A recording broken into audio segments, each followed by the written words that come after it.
Us right now is Banking Committee ranking member Senator Pat Toomey of Pennsylvania. Senator, welcome.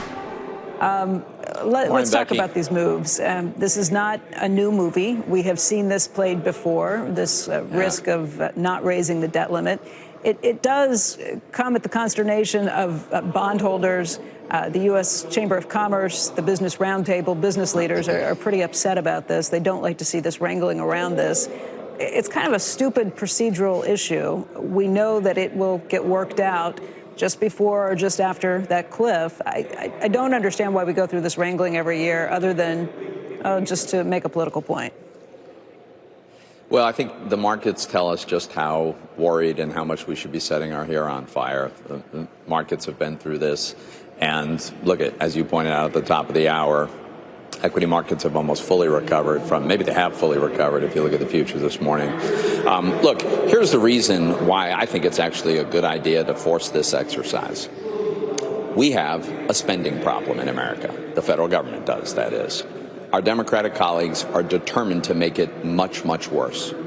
In past decades, it was always the issue of the debt ceiling, focusing Congress on the need to borrow still more money, that led us to fiscal deals, going all the way back to Reagan and O'Neill's deal on Social Security and George H.W. Bush's deal with Democrats, which included a tax increase, Bill Clinton's deal. Even with Barack Obama in 2011 and Republicans, it was over the debt ceiling that we agreed we would create a super committee and try to go at the real fundamental long-term fiscal problem we have, which is entitlement programs growing too rapidly.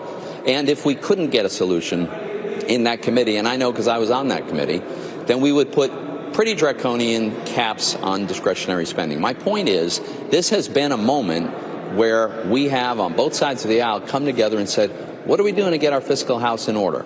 I've long argued that we should tie an increase in the debt ceiling to curbing the rate of growth of these entitlement programs, which are out of control. They're growing too fast. Not only can I not have that conversation, there's not a Democrat in the Senate that's even willing to engage on this idea. Not only that, they're about to launch all kinds of new entitlement programs for the middle class to the tune of trillions of dollars. So if they really want to go in that direction, they can provide the votes to raise the debt ceiling that will provide the borrowing that they are going to drive. You know, I get it, but it's an inconvenient. It sounds at the end like it's procedural, it's politics, it's a way of doing what you can within the rules when you're not in the majority. And trust me, I realize this is the slimmest majority in 150 years. You're talking about a very evenly split Senate and House. I think.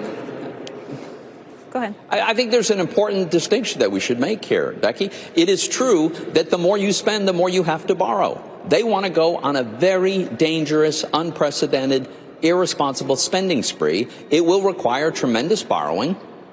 I don't want to be part of that. It's going to be really bad for America.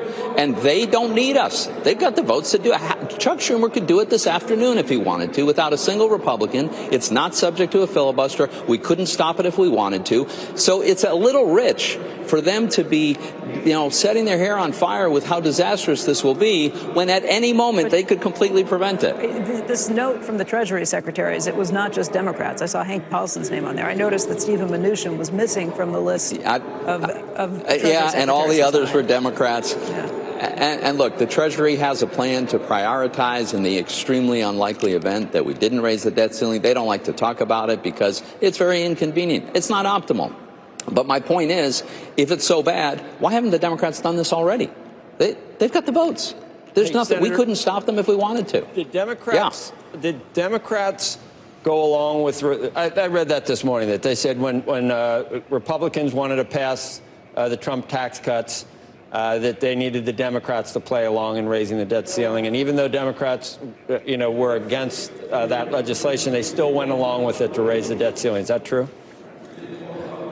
The problem is the price that they charge, Joe. And this is the way it always is with the Democrats. They've usually voted against debt ceiling increases when Republicans are in control, but they've always made it clear they're available if we increase spending enough, if we're willing to grow government enough, if we're willing to make the underlying problem worse by enough, then they'll go along with it. So yeah, there's been times that they've voted for that. So it's a cudgel that each side uses against the other. What's your price? What would make you sign off on it? So for me, what I've said for all 11 years I've been in the Senate and before that, I want to take at least one of the big entitlement programs that drives our underlying fundamental fiscal misalignment and curb the rate of growth. That's all. We don't need to cut it. We don't need to throw anyone off any entitlement program to which they're accustomed. But at some date in the reasonably foreseeable future, we've got to agree that the rate at which it grows has got to slow down so that the economy can actually catch up, so that these programs don't continue to consume ever more of our country's GDP. That's all. I'm saying let's take one of them. You can pick it. The Democrats can pick the program. Take one of them and put it on a sustainable fiscal path, and you could sign me up. What if that program was defense spending? No, I'm talking about entitlement programs. The problem is not the discretionary spending. Defense is done out of the discretionary side. It's the programs on autopilot that are universal in some cases, right? Medicare, Social Security, and then Medicaid, which is actually the most problematic from a fiscal Senator, point would you of view. go along with and there's new entitlements being proposed. If they took care of Medicare, absolutely. But if let's say that we means tested the other ones, would then you look at some of these important priorities for Democrats, like child tax, some of the child care, whatever you want to look at? Would you add any? Yeah, go ahead. No, this is all a terrible, terrible idea. This bill, this $5 trillion bill that they're pretending is a $3.5 trillion bill, is meant to make the middle class dependent on government. From pre-K to free child care and free paid leave and free community college, and here's a check in the mail when you have a child, and here's a raise when you have another child. We used to think that middle-class families that have an income have actually some responsibilities for raising their family. The Democrats want to socialize this.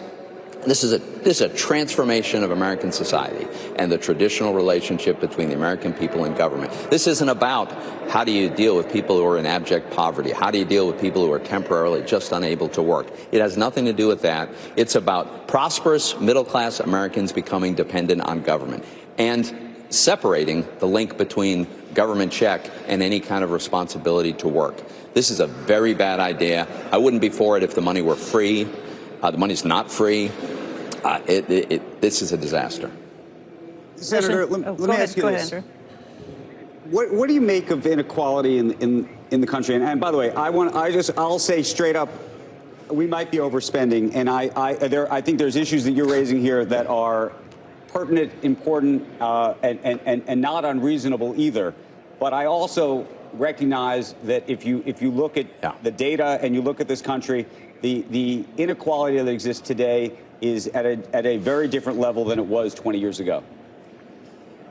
So, Andrew, if you ask me, the biggest single driver of the inequality we have across America has to be the monetary policy that's inflated assets to unbelievable levels.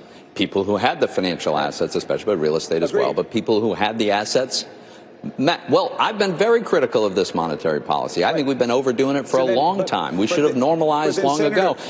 Senator, there's two ways to fix this. One is for the Fed to fix it, and that means that they would have to increase rates, and we'd see what that does to the economy across the board. The other is to do it through tax policy, perhaps, which I think you probably are. So there's another way, Andrew. First of all, I'm not suggesting that it's the Fed's responsibility to go out and eliminate inequality. That is not the Fed's responsibility. Their responsibility is to conduct normal monetary policy that preserves the value of the dollar. And if they do that, they won't be exacerbating inequality. That's my first point. The second point is, look at 2019. In 2019, we had the strongest economy of my lifetime, tremendous economic growth, record low unemployment, and as you know, wages were growing and growing fastest for the lowest income Americans. We were narrowing the income inequality in America, and we were doing it through strong economic growth and the organic increase in wages that comes from that. That's how you do it. Strong growth is the best way to diminish the economic inequality. Senator Toomey, thank you for your time today. I have a feeling we'll see you back here again soon to talk more about this.